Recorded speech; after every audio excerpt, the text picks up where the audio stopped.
कुछ मान्य सदस्यों ने एम्प्लॉयमेंट की भी बात की और कुछ ने कहा कि SC/ST के भी आंकड़े चाहिए थे। तो मुझे सूचित करते हुए खुशी है कि 2018 और 19 के बीच हमने 1,18,930 लोगों को नई नौकरियां दी है। उसमें शेड्यूल्ड कास्ट 17,901 है, शेड्यूल्ड ट्राइब 9,196 है, तो 39 है। तो जब तक ये प्रोसेस शुरू हो गया था तब तक इकोनॉमिकली वीकर सेक्शन का प्रावधान नहीं हुआ था। वो प्रधानमंत्री मोदी जी की सरकार ने सदन से पारित कराया 2018 में। अब जो अगली भर्ती है उसमें इकोनॉमिकली वीकर सेक्शन के लिए भी 10% रिजर्व किया जाएगा। दिव्यांगों को भी 1680 नौकरियां रेलवे दे पाया है और मैं समझता हूं कि हर प्रकार से भारतीय रेल इस देश में युवा युवतियों के उमंग और उत्साह को रिस्पेक्ट करता है। आगे चल के हमने नई भर्ती का प्रोसेस भी शुरू कर दिया है। उसके लिए टेंडर करना, एजेंसी ढूंढना वगैरह वो शुरू हुआ है। एक बड़ी खुशी की बात है, RPF में भी हमने लगभग 10,000 लोगों को नौकरी दी। उस 10,000 RPF में 10,568 आंकड़ा मिला हुआ है इसमें। उसमें हमने लगभग 50% महिलाओं के लिए नौकरी दी, पहली बार भारतीय रेल, इसलिए कि महिलाओं का परसेंटेज मात्र 3% था। अब हमने बढ़ा के लगभग 9% कर दी महिलाओं की संख्या।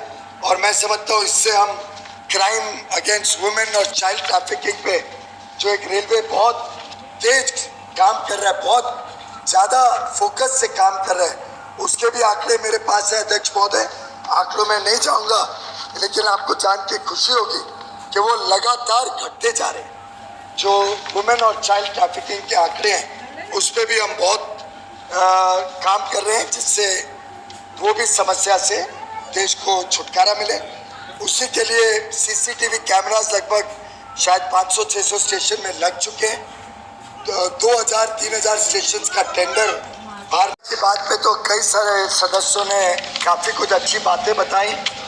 मैं समझता हूँ कि 2019 में राष्ट्रपति जी द्वारा बेस्ट परफॉर्मिंग मिनिस्ट्री का भी हमें उपहार मिला है। लेकिन आज कोई रेलवे स्टेशन देख लीजिए और आपको ज़्यादा दूर जाने की जरूरत नहीं है। रूम नंबर 7 में मेरे कार्यालय में आ जाइए या रेल भवन में आ जाइए, आपको स्क्रीन पे जो रेलवे स्टेशन देखना है उस रेलवे स्टेशन के रिसेंट पिक्चर आपको दिखाए जा सकते हैं। अगर आपको इतना भी कष्ट नहीं करना है तो अपने मोबाइल पे आप रेल दृष्टि इस नाम का एक मोबाइल ऐप है, उस मोबाइल ऐप को डाउनलोड कर लीजिए। आपको देश के हर स्टेशन की फोटो, रिसेंट फोटो मिलती रहेगी और हम बार बार उसको नई फोटो लगाते रहते हैं। यही हमारा काम पे निगरानी रखने का तरीका है।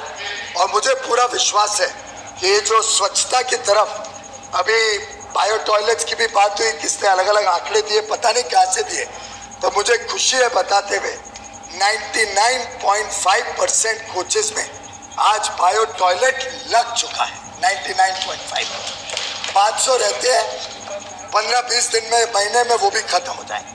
100% ODF हो जाएगा रेलवे। और आपको याद है मेरे मंत्री महोदय मित्र ने भी कहा कैसी बदबू आती थी एक जमाने, आज किधर आपको बदबू नहीं आई। और ये सर सेफ्टी के लिए भी जरूरी था, क्योंकि जो यूरिक एसिड ट्रैक में जो मल जाता था उससे यूरिक एसिड ट्रैक को खराब करती थी, उससे सेफ्टी पे भी परिणाम आता, उससे जल्दी ट्रैक रिप्लेसमेंट करना पड़ता था, उससे खर्चा बढ़ता था। ये एक बड़ा होलिस्टिक सोच है प्रधानमंत्री जी की, जिसके कारण हमने स्वच्छता को बल दिया है। सिर्फ मुंबई अकेले में, और मेरे मित्र अनिल जी को खुशी होगी जान के, पिछले वर्ष सिर्फ मुंबई में 3 लाख क्यूबिक मीटर कचरा हमने ट्रैक से हटा के लैंडफिल में मक ट्रेन द्वारा भेजा। मेरा आप सबसे अनुरोध है, अगर आप हमारी मदद करें कि अपने अपने इलाके में हम स्वच्छता तो हम करेंगे, पर स्वच्छता हम रखने के लिए जनता को और प्रेरित करें। आप सबका सहयोग रहा तो ये हम स्वच्छता आगे भी मेंटेन करने में सफल होंगे और यही एक प्रकार से हम अगली पीढ़ी के लिए छोड़ के जा सकते हैं विरासत। कि स्वच्छता हमारे जीवन में एक मिशन के रूप में हम बना लें। ऐसे ही मैकेनाइज्ड कोच वॉशिंग सर, पहले कोच जेट स्प्रे से वॉश होते थे, 16,500 लीटर एक रेक की क्लीनिंग में लगता था, और जेट स्प्रे से आप सब जानते हैं कि कोई कोच क्लीन हो ही नहीं सकता, इतनी मट्टी जम जाती है। हमने mechanise auto coach washing plants 125 sanction किए, 18 तो लग चुके हैं, तेज गति से देश भर में लग रहे हैं।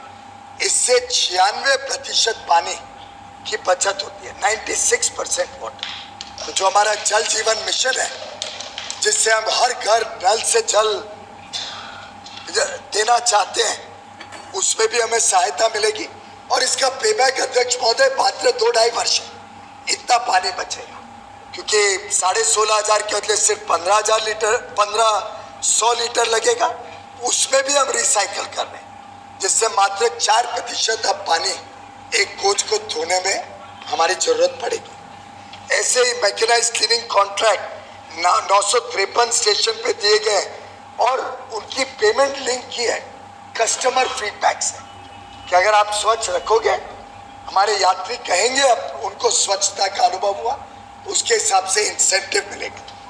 ऐसे ही हमने क्विक वाटरिंग की फैसिलिटी सब जगह लगानी शुरू की है, 161 जगह लोकेट किए हैं, जिसमें से 42 पे फास्टर वाटरिंग पाइप बड़ा करके पंप का साइज बढ़ा दिया।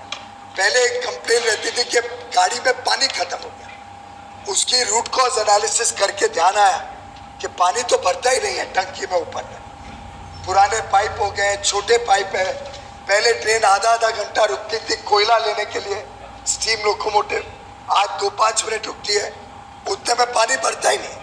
तो हमने उसको आधारभूत परिवर्तन करके उसका भी समस्या का समाधान शुरू कर दिया।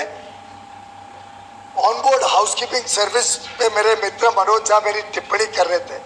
मनोज जी, ये सर्विस जब लालू प्रसाद जी मंत्री थे 2008-9 में, उन्होंने ही कॉन्ट्रैक्ट पे देनी शुरू की, मैंने नहीं शुरू किया। हाँ, मैंने उस पर गति दी है, मैंने अब इतनी कर दी है कि आज के दिन लगभग 1100 पेयर्स ऑफ ट्रेन्स में, अध्यक्ष महोदय, एंक्रोचमेंट की बात कई मान्य सदस्यों ने की, मान्य लीडर ऑफ द ऑपोजिशन ने बहुत अच्छी बात कही। आपकी बात सही है, अस्पताल बने सब तो है, पर हमारे पास 1 लाख एकड़ के करीब है देश भर में, उतना तो जमीन लगेगी नहीं। वैसे आपकी जानकारी के लिए हमने शुरू कर दिया ये प्रोसेस कि रेलवे अस्पताल में पोस्ट ग्रेजुएट सीट्स जो पहले 108 थी, उसको बढ़ा के 272 करने का प्रोसेस ऑलरेडी शुरू हो गया है। मेरे मंत्री बनने के साथ साथ मेरा पीएचडी डॉक्टर था, तो उसको इस काम पे लगा रखा था, और बहुत इस पे प्रगति हुई है। ऐसे ही हमारे जहाँ जहाँ अस्पताल है, वहाँ मेडिकल कॉलेज का भी उसके लिए बजट एलोकेशन करने की आवश्यकता है पड़ेगी, पर हमारे मन में है कि हम अस्पताल में अपने लिए डॉक्टर्स भी बनाएं, इसकी भी कोशिश तेज गति से चल रही है। पर एनक्रोचमेंट का माननीय प्रधानमंत्री जी ने हाल में लगभग 2 महीने पहले एक बहुत बढ़िया निर्णय लिया है। उन्होंने कहा कि अब भारत विश्व की बड़ी रेलवेज में पहली रेलवे होगी जो 100% विद्युतीकरण हो जाएगी, इलेक्ट्रिसिटी से चलेगी। क्यों ना हम इसको विश्व की पहली नेट जीरो या सौर्य ऊर्जा के उपक्रम लगाने जा रहे हैं। सौर्य ऊर्जा 20,000 मेगावाट से रेलवे की पूरी रिक्वायरमेंट मीट हो जाएगी। उसमें मुझे और ये विषय आप सबकी सहयोग जरूर इतनी लगेगी कि अगर आपके राज्य में बैंक करने दे वो बिजली को, दिन में हम बैंक करें और रात को ग्रिड से ले ले, तो ये सपना सच हो पाएगा। प्रधानमंत्री जी ने हमें समय सीमा के अनुसार इसको काम करने का निर्देश दिया है, और मुझे विश्वास है first large railway in the world 100% electrified and electrified with clean energy, renewable energy. Verma ji, please अब हर एक चीज हम लगाएंगे, प्लीज कंक्लूड। हम तो लोगों को जो सस्ती बिजली दे उसको लगाने देंगे, पर जमीन हमारी रहेगी, जमीन हमारी रहेगी। वैसे स्वदेशी के ऊपर इस सरकार में हमने बहुत बल दिया है। जो पहले 6%